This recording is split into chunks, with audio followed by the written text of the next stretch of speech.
Salam əziz şagirdlər və abituriyentlər. Bugün sizlərlə maraqlı bir mövzu haqqında paylaşım etmək istəyirəm. Mən sözündən biz 5 nitq hissəsi yarada bilərik. Gəlin elə başlayaq mənin özündən. Mən nədir? Əvəzlik.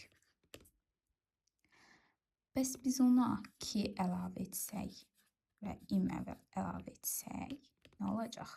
Mənim ki, yəni isim. Bəs bu şəkildə etsək, nə olacaq? Sifət. Bəs bu şəkildə yazsaq, mənimsəmək olacaq feil.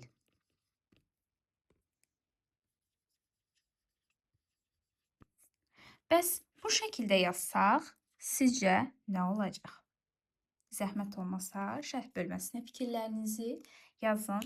Video faydalı oldusa, dostlarınızla paylaşmağı, bəyənməyi unutmayın.